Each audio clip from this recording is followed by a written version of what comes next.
For people with disabilities, transportation is a critical policy issue among us.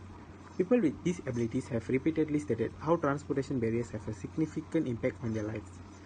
Policy discussions about these travelers' local transportation need often focus on false dichotomies, such as the position of buses versus paratransits.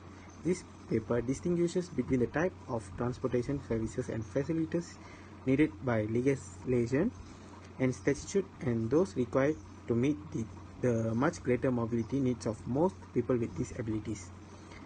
This indicates that offering appropriate mobility solutions for people with disabilities necessitates consideration of a number of interrelated policy areas and service delivery models, ranging from how, where, and where medical services are delivered to where people can live.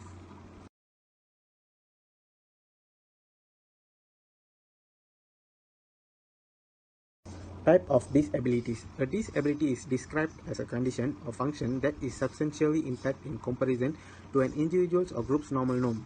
Physical disability, visual impairment, cognitive impairment, intellectual impairment, mental illness, and different forms of chronic disease are all examples of human functioning. Disabilities can affect a person's vision, hearing, thought, learning, movement, mental well-being, remembering, talking, and social relationships, among other things.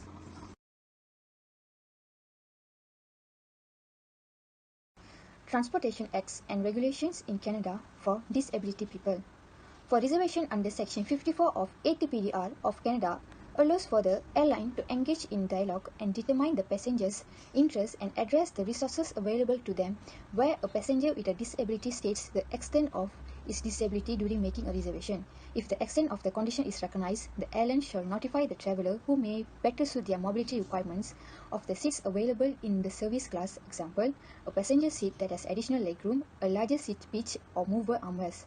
About Section 59 of the ATDPR, which requires carriers to maintain an electronic record of information to ensure the retention of carriers' records, such as medical notes or credentials, as evidence that passengers are not required to apply such material anytime they order a service. For wheelchair services, Section 37 and 38 of ATPDR also require the airline to ensure the passenger is provided with a place to wait.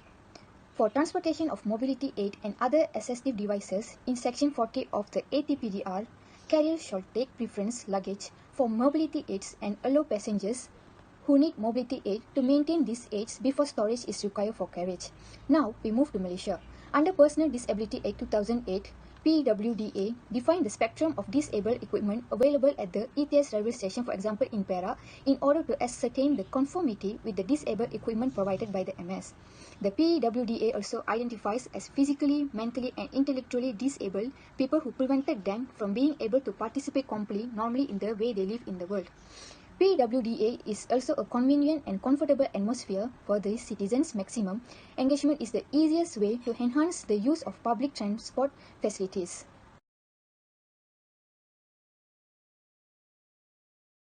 Their needs. Physical disabilities. When it comes to selecting a mode of transportation, people with physical disabilities were most concerned about the provision of facilities to help them with platform crossing. Environmental conditions that are less accessible and secure for safety can cause problems for physical impaired people with disabilities in accessing public transportation. Physical impaired people with disabilities are mostly choosing to travel by rail and bus because these modes of transportation offer service for the disabilities such as low platform buses and ramps. Also, some of them choose taxis to be an appealing mode of transportation. Visually impaired. They were unfamiliar with the location they intend to visit, so taxis were favored because they could be taken directly to their destinations.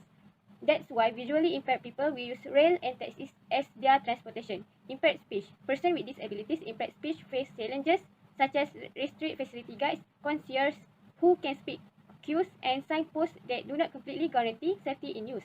They usually do not choose to use modes of transportation that include contact with other people.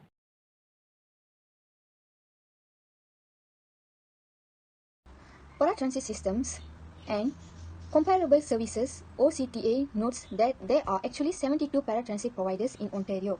For paratransit systems, municipal support per driver is also significantly higher than for traditional transit services.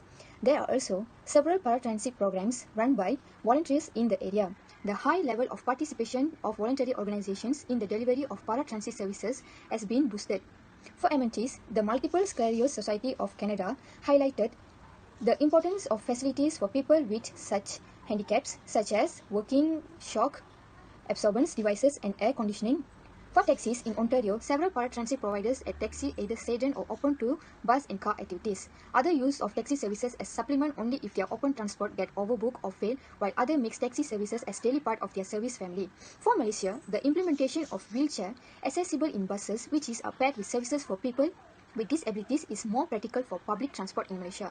Specific seat belts as well as ramps are supplied with buses to allow people to board and land without any support on wheelchairs. For trains, representatives of different disability agencies were present for the access audit to specify and improve any lack of adequacy in services, tactile ploughing, PW toilet, and so on. Ticket counters were low enough that the wheelchair users could quickly reach them.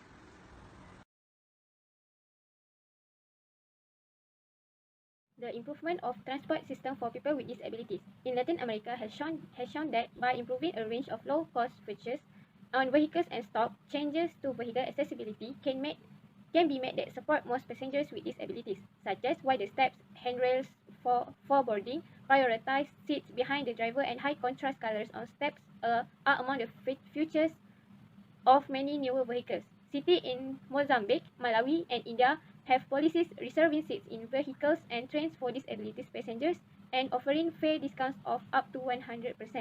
Street crossing safety is a major issue at the Mozambique and Malawi. The protection of people with disabilities can be ensured by installing traffic signals that give pedestrians absolute priority.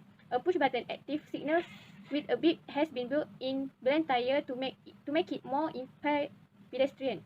Even though people with disabilities regularly consider drive attitudes and actions as one of the most important issues to resolve, authorities pay little attention to this aspect. An example of good practice in Mexico City public information campaign to publicize and raise awareness of the integrated system of open pedestrian and transportation services.